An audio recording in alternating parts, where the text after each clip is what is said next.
So Tesla can exist as a domestic automobile manufacturer and a high-end automobile manufacturer, but the company, the way it's currently composed, cannot. Internationally, they're done.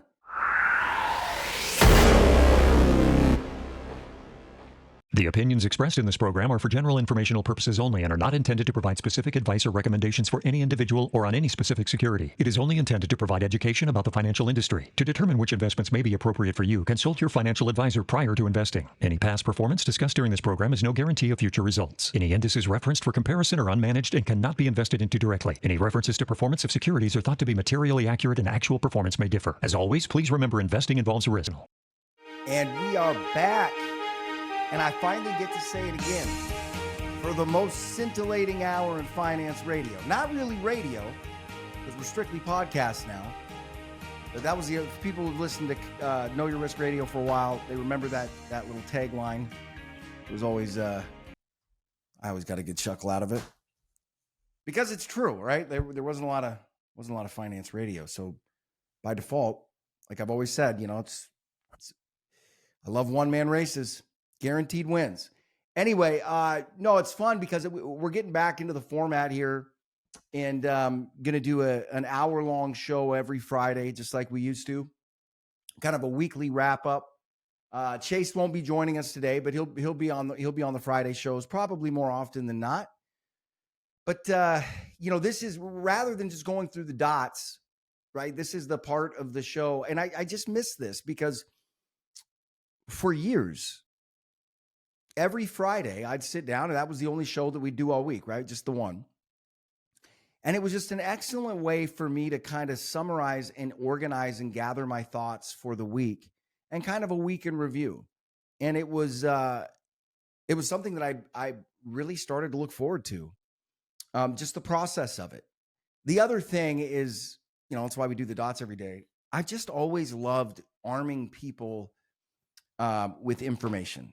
I love to be able to explain things, and not because it puts you in an expert role or above people. It's one of the reasons I coach, and I'm sure a lot of you can identify with that. There's just something exhilarating about people getting it, right? The light coming on. And I know I get exhilarated when my light comes on, when I finally get something, but I really like being that kind of impetus for other people as well. So, anyway, that's what we're seeking to do here, and this will be the first of many, getting back into our old habit, and it's fitting because there's just obviously so much to talk about. So, sitting here on Friday, markets up mildly, pretty decent week. Rally continues, things continue to grind higher, kind of like we've thought. Just looking at global liquidity, which is running amok. But, nothing too crazy. S&P up. We're sitting here at 12:35 our time, so market's going to close in about 25 minutes. NASDAQ up about 0.35%. S&P up 0.47%. Russell up 0.4%. Front month of VIX, spot VIX at 15. I believe front month of VIX futures is high 17, right around 18. Gold getting a bit of a hit today, or this week. Gold's pulled back. We hit about 34.50 earlier in the week, and we've pulled back kind of sharply. And you also see kind of an unexpected little bit of a, nothing crazy, but Bitcoin down 2%. Just not what I would expect in this environment with this much liquidity sloshing around. So, I think there's plenty of cause to be cautious here on the gold front. Now, maybe not. I think, I've been saying for a really long time on the dots that I expected to see a retest of the 3,000 level on gold, just because it usually does. But we haven't seen it yet. So I don't know. I just feel like this could potentially be it. But when you see it, rates are up a little bit. I think the dollar's up a little bit today, but not really. DXY still at 97. So we haven't seen that bounce in the dollar we're looking for either. But, we're awash in global liquidity, at least for right now. Now, Chase has been talking about this on the dots, but they got to fill the TGA, which is the government's checking account. Whenever they do that, that sucks liquidity out of the system. So we got to be up on that. But I mean, another sign, one of the things going on, and I'm not gonna get into this because this is one of the things I want to dedicate an entire segment to. But talking about the Chinese stock market, because I still hear a lot of people bearish on it, and I'm not saying that I don't have my concerns, but for the moment, I kind of see things in a different light. So we'll get into that. But anyway, let's go over. Let's first get to earnings that occurred this week that I think are notable. And the first one, the stock got hit, and I don't know if we've ever talked about this stock on the show. I'm sure we have at some point. But I think they made some interesting comments, and as bullish as so many different things look, and I don't disagree with that, right? Again, all the things that have driven this market, I think you're about ready to see a rate cut. Big beautiful bill increases deficit spending by $500 billion. All this stuff we've talked about, right? And so all those things to me point to higher prices. And Chase and I were just discussing something in his office actually before I started doing the show. And in different discussions, he and I both unknowingly used the term, and we've never discussed it in this term, but we were doing our town hall meeting every single quarter with our clients, because we have 1,700 clients. They're all mine in the sense that I manage their money with our investment team. But we're at a point now where I've got less. So our team has more clients than I do individually. And that's, they were all mine at one point. But anyway, so we've got a bunch of people who have other advisors with us, but the investment team led by me is the one that manages the money. So we do a town hall meeting every month so I can talk directly to those clients, even though, they're not I'm sure you guys get what I'm saying. And then that way we can do Q&A. They can ask me questions. And I've always believed if you're managing people's money, you should answer to them directly. If you're the head of a firm, you should be able to talk to more than just the advisor. You should be able to have access to people that are managing the money. But anyway, long story short, we were talking about why, in the face of all these different concerns out there, that we look at a picture and we feel pretty bullish about that picture in terms of asset prices. And what I was explaining to them, and this is the part where Chase and I independently use the exact same terminologies. What I told them, I go, guys, when you look at, there's one part about the situation that I don't think gets enough press. When you've got deficits that continue to climb like ours do and represent 7-8% the entire size of your economy, you can't just cut spending, right? You can't just balance the budget, because government spending, now, if your deficits were 1% the entire size of the economy, balancing the budget's very realistic, because you could easily do some policy things that would offset that lack of government cash flowing into the economy. But when you're at 7-8%, you got 130% debt to GDP. China's very much in the same situation. To a certain extent, Japan is too. You're the shark, man, and you got to keep swimming. And Chase independently used that same analogy in another discussion. And so I don't want to feign false certainty, right? Our old saying, certainty is the hallmark of the charlatan. We may not know. We may not be the smartest guys in the room, but charlatans we are not. Meaning, if we don't know something, we're going to tell you. So, nothing in this business is for sure, but what I can tell you is for sure is that any issues that can be solved or addressed with more money or lower rates or quantitative easing, that's what will occur, right? So the only circumstance I think that you need to be concerned about of wrecking that paradigm is really high inflation, because that'll be ultimately what reins this in.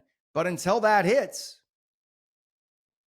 Party on, Wayne. You know what I mean? Like it's just that way. Now, that doesn't change our outlook that I think the board has changed, meaning I still expect to see that upward pressure on equities.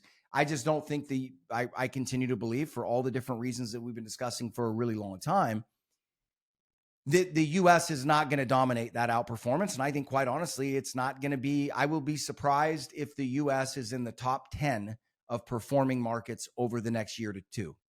I would be surprised if the U.S. is in the top 10 over the next 5 years, just based on valuations alone, and then looking at history. The other thing, people are like, well, Zach, people have been saying that for years.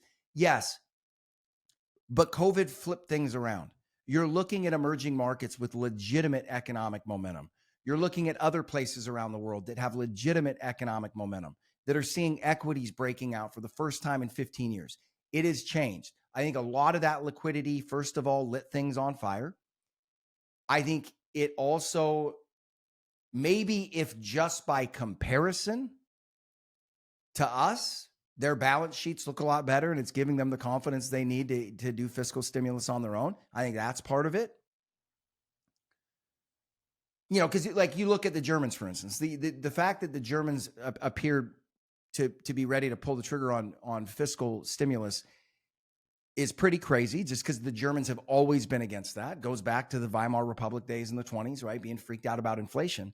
But all of a sudden they sit there and look at their debt load and they're 65% debt to GDP. Now you're looking at the United States at 130% debt to GDP and you're like, well, we can afford a little fiscal stimulus, right? You know, then you flip around, go look at China. China's launching massive amounts of fiscal stimulus in it, and it's helping. People are like, oh, China's in trouble. I don't think they are. You want to know why? And we'll get into this. I'm jumping ahead. Hold on. I was going to tell you, we're having a section on China. So we'll talk about that in a second. But anyway, I didn't get around. Texas Instruments was the earnings. This started me down the path. And they had a good quarter, but the reason they got hit, and they got hit for about 10%, I want to say, were they down 14% at one point? Anyway, they got hit pretty good. Let's call it right around 10%. And it was bad guidance due to tariff uncertainty. I thought one of the things they said was really interesting, and I definitely think that this is something that should be a concern that the market is looking past at the moment. But they referenced and insinuated and asserted that they had a good quarter, they've had good results, but they believe that part of that, or a lot of it to some degree or whatever, is the front running of tariffs. They think that has improved the picture, and because of that, they are less sure about what's going to happen in the quarter, you know, the year ahead. And I think that's the one thing. They referenced the whole sword of Damocles that is hanging over this market, which is, you know, as of August 1st, the suspension of the tariffs are off. Now, I don't see that as a big threat. Everything about this administration leads me to believe that that day is going to come and go. And whatever is not done at that day, on that day, I'm forced to believe that it'll get extended for a lot of the same reasons we just discussed. Trump does not want to not get this locked down. Or at the very least, even if he doesn't come to a real, because I think the Japanese trade deal is a pretty good example. Okay, that thing's not done. It's far from over. There's issues with it, but he's going to get it done enough to be able to present it to the market and say, hey, we got this done. And people are like, I don't think so. Look, whatever you think of Trump, let's pull back and look at his record. Again, if you're listening to this and you hate Trump, that's fine, but we're talking about investing. Okay. You can have the taco, Trump always chickens out, all that kind of stuff. Here's the one thing that you got to say to him. Whenever he sets out to do a thing, he may not get it done the way he said he was going to get it done, but he gets it done enough to present it. He gets it done enough to at least cross it off the list and say, what are you talking about? We did that. And if we're being honest and we're not being politically biased about that, I think his track record is really good when it comes to those. I mean, the guy does follow through. Right. So I think to doubt that, I think to me, based on what we've seen from him, is a mistake. So now, and I would expect that to follow through to virtually everybody. I think he's going to get the trade deals done. Are they going to be as good as he says they are? Probably not, because I don't think anything's quite as good as he says it is. You know, it's always the greatest thing ever, right? But will he get something? Like, for instance, if you're looking for failed trade deals to crash this market, get comfortable. I would highly doubt you're going to see that. And if you see it, I would think that that's a dip you want to buy. That's not a recommendation, but I would think that would be a dip you want to buy. But I do think it's important to keep that in mind, right? That sort of Damocles that is hanging over the market's head that the market isn't acknowledging, right? Managing risk. What does that mean? It means that we're clear-eyed all the time and we recognize the threats, even if those threats run counter to our thesis. It's the bullet you don't see that gets you, right? The Tesla saga continues to go on. I have never been as blown away, mesmerized, shocked, pulling my hair out, in disbelief of the way a stock moves like Tesla. I want to lay this out for you really quickly.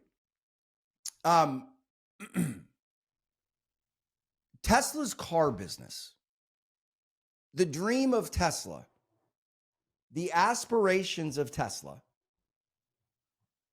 that have driven it to a $1 trillion market cap and by far the most expensive automobile manufacturer in the world, that dream's over. And I'm not being overly bearish Tesla. I'm trying to explain something to you guys. And if you really listen to what Elon Musk is saying, he's acknowledging it to his credit. But they do not have the best tech, far from it. Okay, Xiaomi, BYD, these other Chinese manufacturers, they are putting out cars that on a single charge can get 520 miles, that you can fully charge them in like 8 minutes, something like that. I want to say it's 5 to 10. Okay, that have 320 horsepower, that have interiors that have hidden fridges, adjustable back seats, detachable screens that fit into the go look it up. Xiaomi, I believe you spell it XAOMI, something like that. Xiaomi cars. They do other stuff too, so don't get distracted. Or I think there might be another company of the similar name that does. But if you just look up Xiaomi cars, you'll pull it up. Go look at those things. Interior that makes a comparable Tesla look like garbage. And they're selling that car, 320 horsepower, 520 miles of range with self-driving, refrigerators in the back, detachable screens, beautiful interiors, all the stuff, $35,000. $35,000.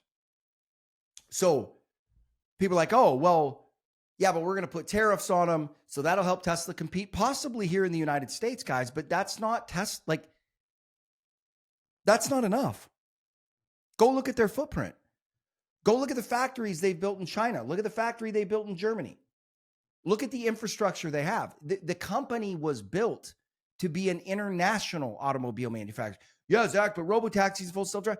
Wrong. Robotaxis, you're going to go buy Teslas at double the price that have half the range for a robotaxi?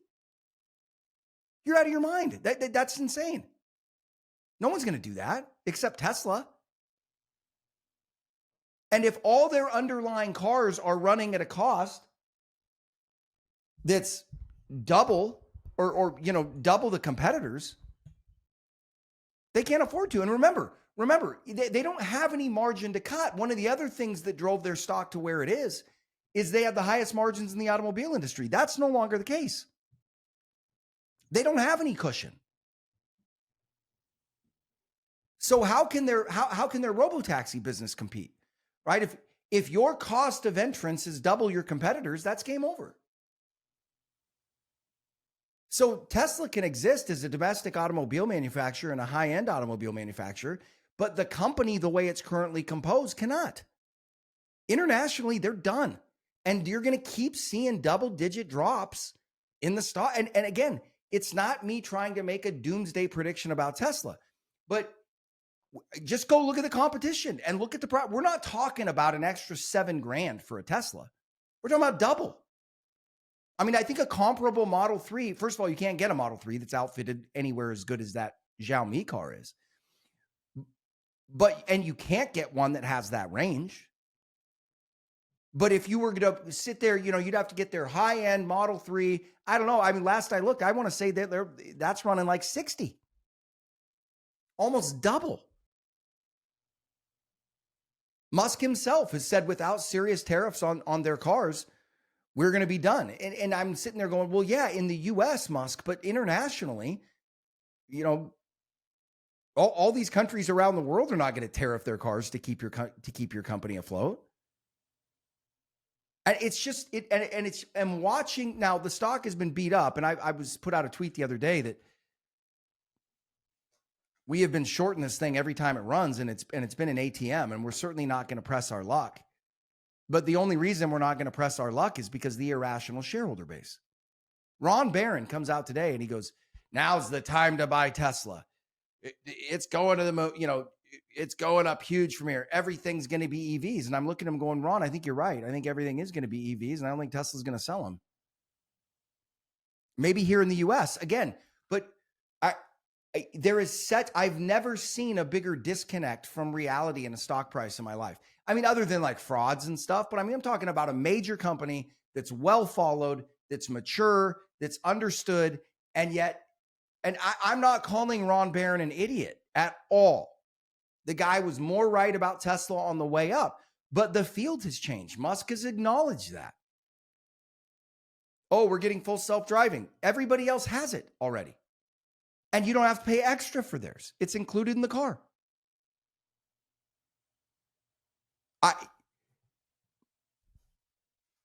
Now, I didn't say the stock couldn't go up. It's up 3.5% today just because of what Ron Barron said. But you have a massive problem. If Tesla was 1/3 of their valuation right now, it would be by far the most expensive automobile manufacturer. It's got $1 trillion market cap. If it was $300 billion, it would be the most expensive automobile manufacturer in the world. Okay, so Tesla is not going to win the EV race around the world. It's not going to happen. And again, if you listen to Musk, he's acknowledged it. They've been passed on technology, bottom line. China did what a lot of people think they couldn't do, and they caught up and they passed them.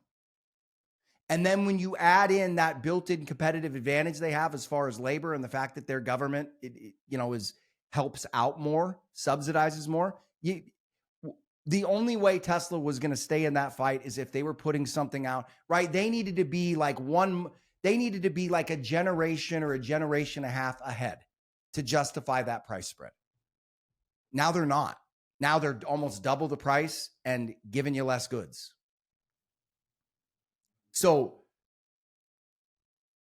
now you've got this $1 trillion market cap that was based on the idea that they're going to dominate in full self-driving, robo-taxis, all this stuff. And you're looking around going, I'll just ask you, let's say you wanted to be a robo-taxi company. Would you go buy Teslas or would you buy China? And again, here in the US, you probably can't even, you don't even have access to these Chinese cars. So you'd roll, but I'm talking about around the rest of the world. Let's say we're in Spain. Okay. And let's say we want to start a robo-taxi company. You going to do it with Model 3s and pay double the cost and full self-drive? Are you going to do all that? Or now I know that they're rolling out a different car for a robo-taxi. But are you going to pay a 50% premium for a car that has half the range for a robo-taxi company? Of course you're not. That's insanity. So I really, people, robots. Look, go do the math on that. If they dominate in robotics, it's not enough to even justify the current share price. Now, historically, I will say this. Historically, me coming out here and saying what a mess Tesla is probably a good contraindicator to go buy it, because I've been wrong about this thing. But remember, I was wrong about it when the company was growing by 30 to 50% a year. And I was saying it's too overpriced. And I was saying that they were never going to reach the heights that everybody was projecting. To a certain extent, I ended up being right. To a certain extent, I ended up being wrong, because they were far more successful than I thought they were going to be. But this is a different situation, guys. You know, we're not talking about genes, right? Meaning, I'm not sitting here saying people will pay up $100 or $150 to have the designer cool thing.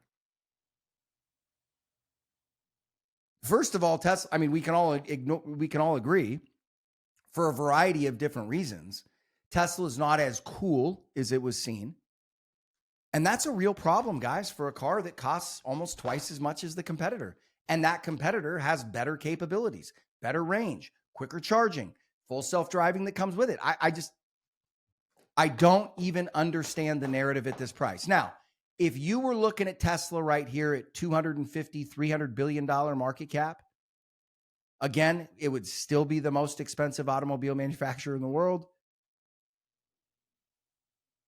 But if you were looking at that, I'd probably go long at that level. Why? Because Musk is a really bad guy to bet against. But it's just a really strange deal. I don't think I've ever seen a stock like this, where I'm listening to the Tesla bulls and I'm going, boy, you better be right. But if you're right, the stock is, you need to be right to keep the stock in this neighborhood. You better hope that the other parts of their business start filling in, because you're just going to continue to, hey, and we've been saying it all year. We're like, watch, it's not over. Their sales are going to keep dropping. They came out and announced earnings, double miss. And I wouldn't say they were huge misses, but sizable, bigger than a couple percent. And they were it was guided down in the first place. So you had lowered expectations and they still missed. They're going to continue to bleed. And if you want to know how quick they're going to continue to bleed, my guess is, and I haven't seen the data, but I would just sit there and look at market penetration of those Chinese brands. And the farther those spread, I would expect to see Tesla sales dropping right alongside them. So look, I've said it before, but if you're long Tesla here, there's really only two ways to look at this stock right now. If you are long, you're betting on this crazy market and narratives to continue driving the story. You're not long for fundamental reasons. I don't care what a guy like Ron Barron says. I literally listened. I read what he said, and I don't know what he's talking about. He's like, it's all going to be EVs to 8 to 10 years from now. And I agree, Ron. What does that have to do with Tesla? People are like, well, Doctor, I know, but they've already been beat. They've got battery technology that Tesla can't compete with. They're further ahead in full self-driving. They've got labor costs that Tesla can't compete with. They've got government subsidies and aid that Tesla can't compete with. They've acknowledged, go look at what Musk has said. 3 years ago, Musk was dunking on the Chinese cars, saying what a joke they were. This last year, he said, if you don't protect us with tariffs, we're done. Just listen to Musk. So another warning, and I've issued it before, but I'll just tell you guys, this is not the same company that kept going up in the face of all the criticism and the short sellers and all that kind of stuff. The game has changed.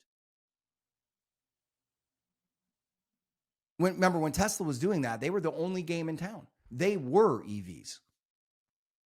They could basically dictate price because there was no competition, which is why they had those crazy margins. That's all gone. It's all gone. And to see the stock, I'll just warn people, man, if you're still one of those people that's made, and I get it. I understand why people are so hesitant to take profits or sell it, because guys like me have been wrong so long, especially as it relates to the direction of the stock. But like I was explaining to somebody on Twitter, look, you cannot step in front of a company that is growing at 25, 35% a year like Tesla, regardless of how expensive it is. But when that growth stops and goes negative and the stock doesn't respond, typically speaking, as an investor, you are being given a gift and an opportunity to get out of a burning house that you should have never gotten. What I think is really dangerous right now is the fact that Tesla isn't getting absolutely smoked, is giving people confidence because they're seeing like the movement of the stock, right? I've seen this story before. Whenever I saw this story before, I should have got, yes, but you saw that story when they were growing massively. They are not. They are going backwards, and it is going to get worse, and it's not meaningless backwards. We're talking about double digits declines in sales and revenue the world over, margins that have disappeared, competition that is just eating their lunch, and not just price, technology. Right? We've been anesthetized to it here in the United States because every time a U.S. automobile manufacturer rolled out an EV, to be fair, it was garbage. For the most part, it was garbage compared to Tesla. That ain't the case anymore either. So if you're long and you've been sitting on that stock for a long time, especially if you've got big gains, now is a great time to right size that position. I'm not telling you to sell it. I'm not telling you. What I'm telling you is now is the time to be responsible with what you own. Because all of the real win, like I was saying, if you're looking at this company, the only way you can be long is if it's Elon Musk and narrative, and you think the market is still going to be irrational as it relates to this name. If you're looking at it through a fundamental lens. So my whole point is, at the very least, maybe you don't take my advice, but no. Right? To thine own self be true. Know that you're playing a meme stock game with this because that's all there at this price level. That's all there is. Right? You're like, what about robots? I'm sitting there going, what about semi trucks, man? What about the new Roadster? What about full self-driving? What about, look, and I'm not saying Musk is lying. What I'm saying is there's a lot of promises that have been built into the price of this stock. And what I didn't understand about Musk in the beginning is I thought he was a fraudster. I think he's a dreamer, right? He's a modern day Columbus. My vision of him has changed completely. But think about all the things that drove the price here. You're not going to see a Tesla semi. Why? It doesn't work. Not yet. And quite honestly, when you look at the difference in battery technology between the Chinese brands and Tesla right now, and it's not, people are like, oh, well, Tesla can do it. It's not that simple, man. Building those batteries takes tens of billions of dollars to build the infrastructure to make those batteries, let alone the expertise and all that kind of stuff. So it's not just that simple. But just think about that. If when we see an electric semi, it ain't going to be running on Tesla batteries. So I don't think he was fraudulently promising these things, but I think reality changes over time, right? Things change. So if you're betting on the robot business to save Tesla or something else, I would just caution you, look. And again, I'm not questioning Musk's motives. I'd bet my life that he fully intends to put out robots in the way that he's saying he does. Like he fully intended to put out a semi. Like he fully intended to have full self-driving cars by now. Like he fully intended to have the Roadster. Reality changes. And when it does, your perception needs to change, right? Your vision, your view of things needs to change. And I'm just telling you right now, when you look at what has taken place, especially over the last 12 months, and more meaningfully over the last 6 months,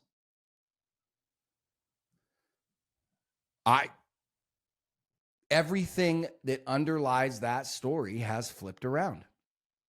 And that's the reality of it. And I don't like that happening. I don't want to see an American-made manufacturer of anything. I don't want to see him getting whooped by a foreign company, or especially a Chinese company. But it is what it is. And like I said, we can protect them with tariffs? No. Here in the U.S., But they're getting their tails kicked in China. That was a huge market for them. Why?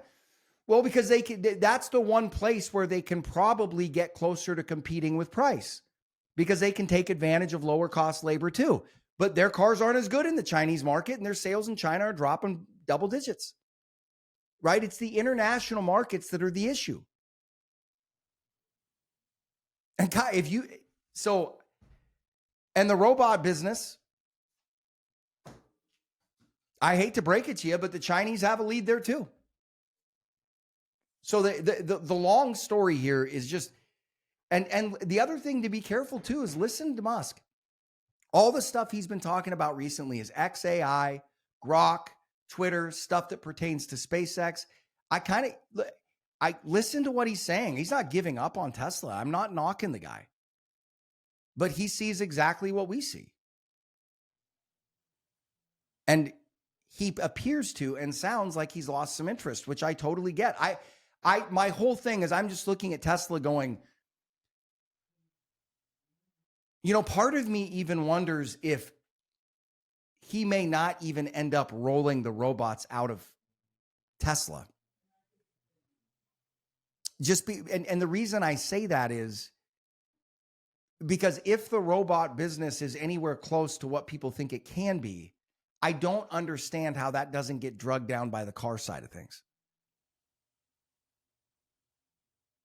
You know what I mean? We'll have to see. Again, I'm not going to bet again. I mean, I have bet against the guy and made some good money doing it, but at prices where the stock, I would not be short this thing if it was under 500 billion.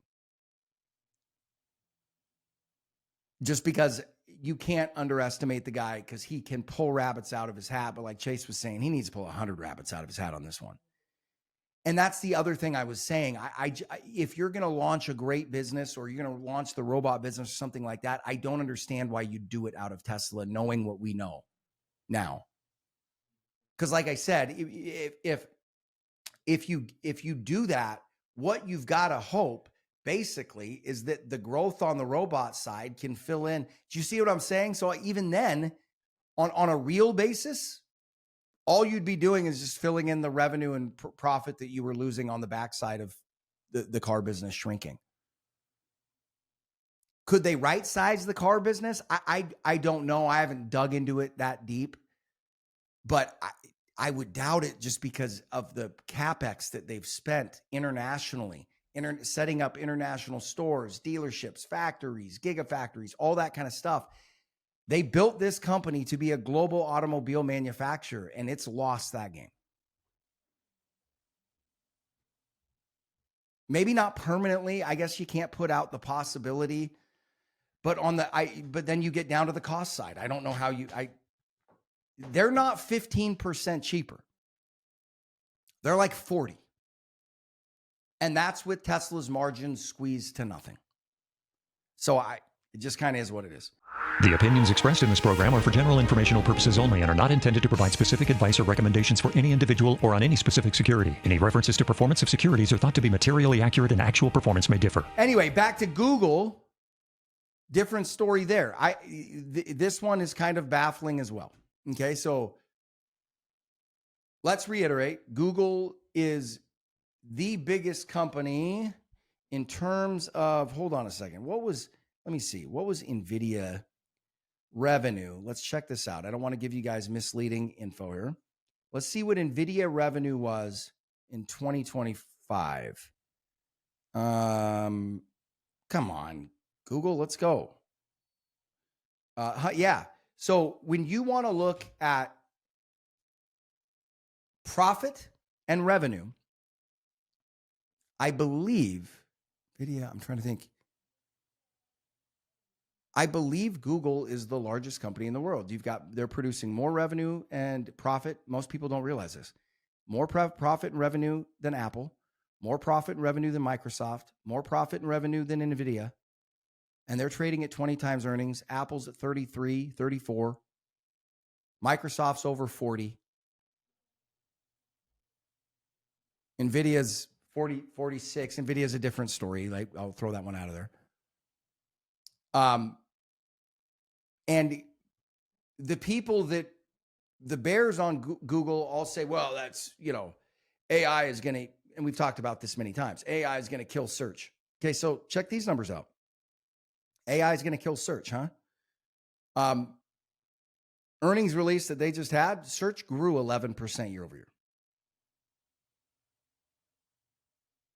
What's cannibalizing search is Gemini, their AI. And remember, at the same time, you've got other business segments inside of Google that are growing extraordinarily fast, like their cloud business. So the reason why I say, now you've got the DOJ issue, right? The DOJ looking at competitive issues with Google Chrome, embedding itself into iPhones, all that kind of stuff. There are still threats to the search business. And the DOJ could make them sell the search business, but that doesn't mean the search business is worth nothing. It's still really valuable. Still a really valuable asset. And the crazy thing is, like we've talked about, and we've done the math on this, if you take search completely out of it, at today's stock price, it would be trading at the same valuation as Microsoft, but overall growing faster. And that's assuming that the search business is worth zero, which it's not. It's still growing 11% year over year. And that brings me back to one of the wild things about this market that I've noticed, that I've heard other, we've talked about, and I've heard other guys commenting on it. Tesla the same way. Markets are supposed to price in information. I have never seen the market be this errant, just refusing to price things in until they hit. Another good example of that, we've talked about that today, or we've talked about it a lot recently. Gold down 1% today, miners up 1.16 via GDX. GDXJ is down 0.9, same percentage, down a little bit less than gold. Why is GDX today up? Because Newmont reported earnings. And their stock's the biggest component inside of GDX. And they crushed. This is a dynamic. Now, granted, gold's still right by the high, but this is the kind of dynamic that we were talking about, where you could see potential for gold to pull back and miners continue to advance. Because again, another part of this market that isn't pricing in fundamental reality, you could have gold pull back 15 or 20%. You're still going to have some of these miners announce earnings that are just massive. Why? Because the industry average cash cost per ounce is $1,400. And with oil where it's at, these guys are printing money. Market's not pricing this in. So while these things can be frustrating over the short term, we believe that these market inefficiencies, and we've seen this take place, if you're patient, I think you can really take advantage of them. And I think there's a lot of great stuff just hiding in plain sight because everybody's chasing the quote unquote obvious stuff, right? So I still look at Google out there. Now, look, I don't like some of the throttling that YouTube does. I don't agree generally with the politics of the company. But when you're talking about an asset, like, first of all, how many of you realize that? How many of you knew that Google put out more profit and revenue than Apple, Nvidia, Microsoft, Amazon? How many of you knew that? I bet you not many. It's just hiding in plain sight. Well, it's not growing as fast. Yes, it is. Go look. Microsoft's got a little bit higher margins, but not enough. I mean, not anywhere close to justify the price spread. If I want to say, Microsoft's net margins are, don't quote me on this, but I want to say they're like 32, 33%. Google's at 29.9, something like that. Just shy of 30. So I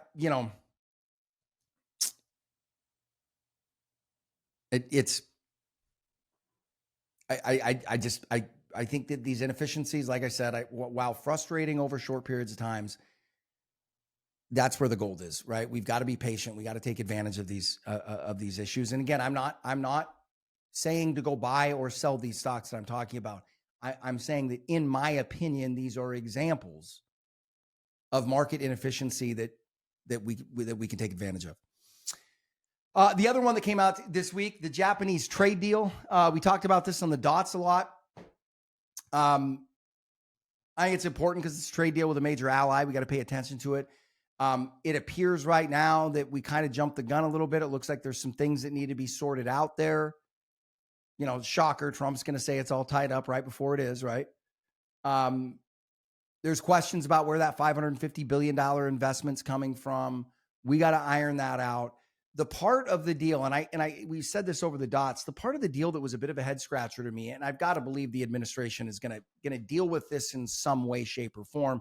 Bessent said it was going to be quarter by quarter observation, adjusting along the way if they needed to.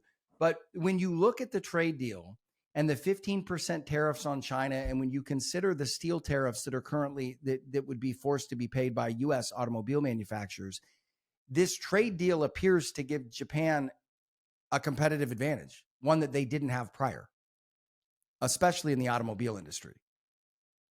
So while I think now I would still put the trade deal in the positive category because, again, regardless of what you think of Trump, I don't think anybody can doubt his desire to help U.S.-based corporations at the cost of international-based corporations. I think everybody can trust that. But so I've got to believe there's more coming on this because the way the trade deal sits right now, it's a bit of a head scratcher. Not saying it's bad.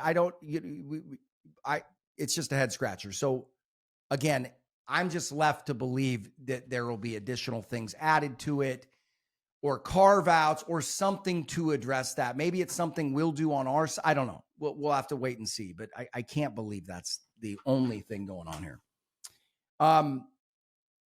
The other one too, and this is more intrigue. I don't really think it's political, but certainly not market related, but it's my show. So I think it's interesting. The whole Epstein saga. It's a real head scratcher. And I'll tell you why I think it's a head scratcher. You're probably not going to hear many people say that, right? Because everybody's got an opinion. Here's the head scratching part to it.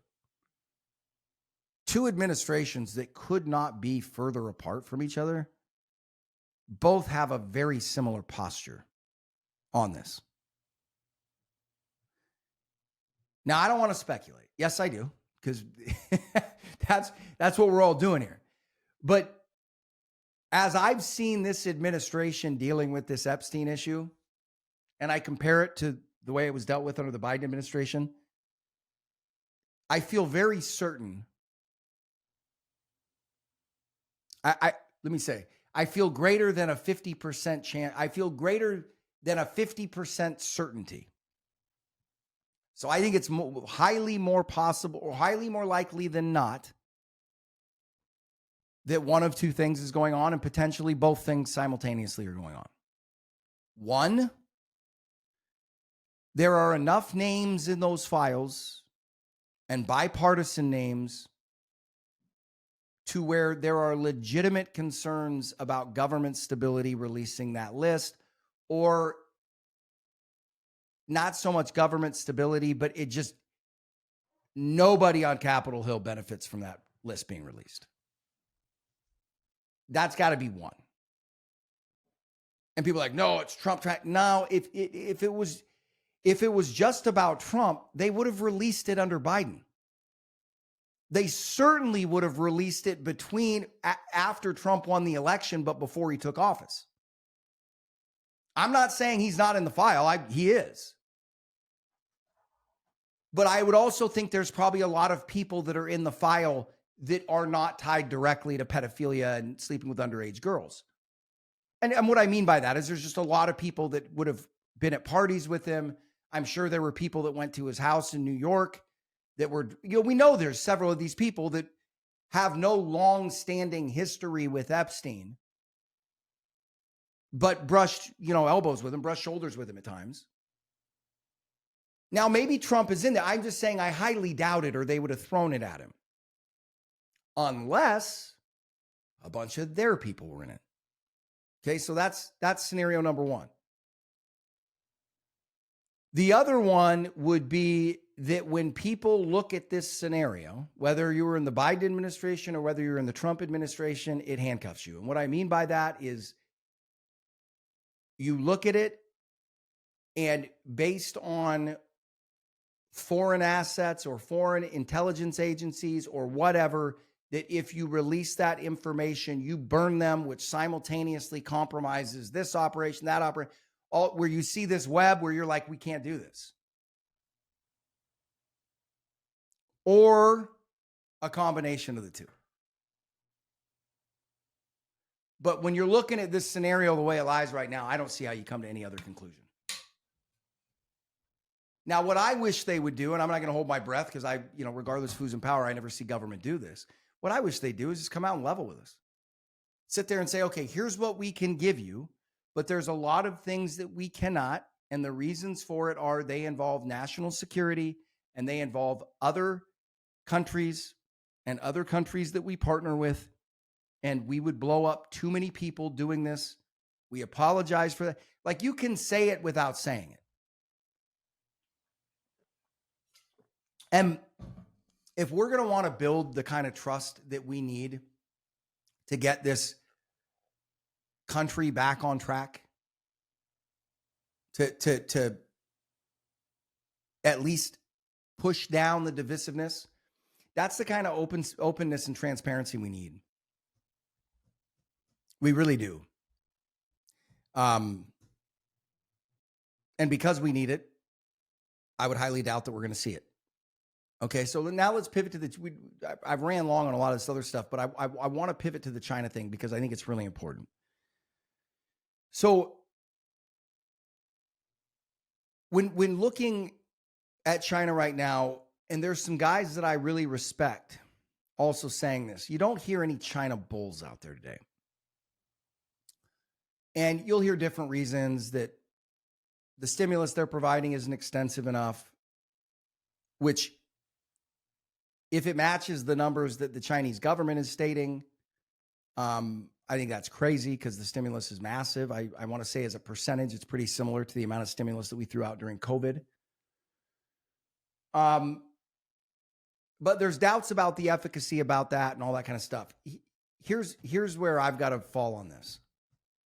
If we look at markets over the last 10 to 12 years, the easiest way to catch a runner, the easiest way to score an easy win was to put money wherever governments were pumping the printing press the hardest.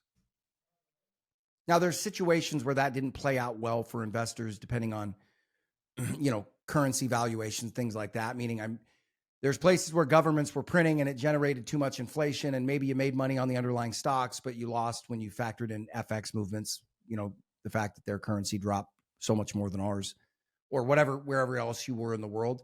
But meaning, the easiest thing was to chase the stimulus bucket, chase the hose. So I don't understand why that would be different with China. And then when you go look at their equity prices and what they've done over the last several years and how far away they still are from the highs, I believe they're still, don't quote me on this, but I want to say 50, 60% off their highs. And then you look at the valuations, it's hard to wrap your head around it. When you see them having companies like BYD and Xiaomi that are coming out with products like this that are catching fire overseas, it's hard to buy that bearish narrative. When you look at the inroads they're making in AI, DeepSeek, how their chips are getting really good and really competitive, all that kind of stuff, again, hard to see a real slowdown there. But here's the other thing we noticed. Australia came out with economic data that was significantly better than projected. And it was already projected to be good in terms of growing. And it was statistically significantly better, as in 5 to 10% better than estimates. That was the one piece of data where I sat there and I went, okay, that makes me feel really sure that this bearish narrative on China is probably overstated. Why do I say that? When you look at the way that first of all, Australia is the main, far away, by far, the main supplier of commodities, metal, iron ore, stuff like that to China.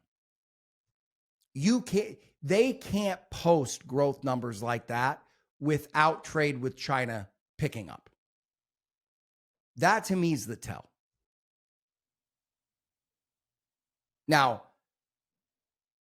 I am not recommending everybody to go out and load up on Chinese stocks.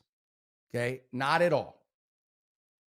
We have, in our value portfolio right now, I think we have 3.5% exposure to China. And we're not going to get really big for a variety of different reasons. But China, I got to be honest with you, China's another one of those markets that I look at, and I'm looking around the world, looking at dynamics, looking at a weaker dollar, looking at our debt situation, looking at what's going on with their tech, all these things. And guys, I'm all American. I'm all America all the time, right? But what do I say? Leave your politics behind when you're investing. I don't see how Chinese equities don't really outperform in the near term and in the not so near term, like, over the next 16 months to 4 or 5 years. They've got you already, when you start going looking at some of their businesses, Alibaba just announced an AI tool that's supposed to be, I'm forgetting exactly what it was. Anyway, the reviews are just out of this world. And the reason I bring it up is because if you have an interest in something like that, you're not going to hear Jim Cramer's of the world talking about this stuff until it doubles, right?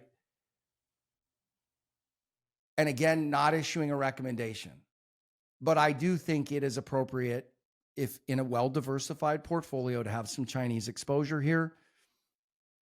And again, I wouldn't go huge. I would stick to the best known names. I would also accept the facts that come with that, meaning, you got to understand that you can't trust all the government data coming out of China and all that kind of stuff. But when I look at the kind of stimulus they're launching, I look what's going on around the world, I look at how their companies are competing against us and the technological advancements they're making, it's really hard to buy that bear story, especially at the prices. And there's guys smarter than me. Rob Citron, one of the famous hedge fund manager and a partial owner of the Pittsburgh Steelers. He's a big China bear. He thinks their stocks could drop another 50% from here. I don't see it. I hope he's right. Why do I hope he's right? Not because I wish ill on the Chinese people, but I hope he's right because that means we're winning to some degree, right? I don't, like I said, I've got a 3.5% position, so it's not big enough that tail can't wag our dog. So I hope he's right. This is one of those investment forecasts that I'm looking at and going, here's what I think's going to happen. I hope I'm not right, but it sure looks like it to me. I just don't understand in this world today how you could justify prices dropping another 50% in China outside of some exogenous shock. I just don't see it. Mints. Got to put in my mints here. I'm a mint addict. Outside of some exogenous shock, I just, and you think about, one of the biggest issues you've got with China was their own currency, right? Well, the dollar falling is taking pressure off that, which allows them more room to print. The other thing is, right, every additional car they're selling is more FX, more foreign reserves flowing into the country. So the idea being, yes, people are, right, the big bearish story against China was people are reshoring stuff, right? It's going to pull more liquidity out. It's going to put pressure on the Chinese equity. And that's true. But what we underestimated, in my opinion, sitting here, was how quick they'd be able to ramp big imports, right? Things that generate big numbers, like cars. They caught up and passed their competition way faster than anybody projected. So the one thing that could really hamper their ability, or the couple things that could really hamper their ability to keep that stimulus rolling, like I said, was currencies, right? They're pegged to the dollar. They've pegged themselves to the dollar. Well, dollars eased significantly, down like 10% in the last, 6 months, something like that. So it's when you look at what they're doing technologically and you look at the stimulus and you look at what's happening in other parts of the world that are freeing them up to issue that stimulus because their currency isn't under pressure. I don't understand how you come away with that bearish. If the currency situation flips around and they fall under pressure again, okay. Maybe, but with the trajectory the dollar's on right now, and again, the dollar is going to bounce. I still think we're overdue for a bounce in the dollar, and I would be shocked if that didn't have a negative impact on Chinese equities. But I just think the tide has turned. And I think there's so many different data points you can point to that point that out. But what do we know about markets is that, especially in this market, everybody's chasing price. But we'd like to get on those things before they go, right? Before they hockey stick higher. So anyway, that's about it. That's about all I've got for you guys this week. As always, you can follow us every single day on the Daily Dots. Try to keep it to 25, 35 minutes, right? Summing up, what important happened in the day as it relates to monetary policy, finance, and politics. The goal being that we give you a daily summary that is no nonsense and that keeps you informed of everything important going on in the financial world. And you can get that now. We're also doing video. I'm sure most of you guys know that by now, but go to YouTube, just search for Know Your Risk Podcast. Got a great interview coming up with the lead of an AI team, a lead developer. So, senior executive in one of the Meg 7 companies. And I can't tell you which one yet. We will divulge that when we do that, but that is coming up hopefully in the next 2 weeks. Great guy and fascinating information. He's actually my source of information when I talk about this regularly. He's been my source of information. He's taught me a lot and keeps me up to date. And he was at my house actually on the 4th of July. And we had, I think I had like 100 people at my house or something like that. We had a big 4th of July party. And he and I were just sitting in the corner for probably an hour just talking, AI. So anyway, he's a great guy and a brilliant guy, but also, an everyman. So talks in ways that, he's not carried away with himself. Let's put it that way. Very humble and very affable, but extraordinarily sharp. And he's at the tip of the spear right now. He's fighting the AI battle for a big Meg 7 company. And it's going to be interesting. So you guys aren't going to want to miss that. So anyway, but follow us on YouTube, subscribe to the channel. And you can find us on Instagram now, Twitter, all that kind of stuff. So anyway, have a great weekend. And we'll see you Monday. You're listening to the Know Your Risk Podcast. Download and subscribe at knowyourriskpodcast.com. Investment advice cannot be given without a client service agreement. Zach Abraham is an investment advisor representative of Trek Financial, an SEC-registered investment advisor. Bulwark Capital Management is a marketing name only and does not carry a separate registration.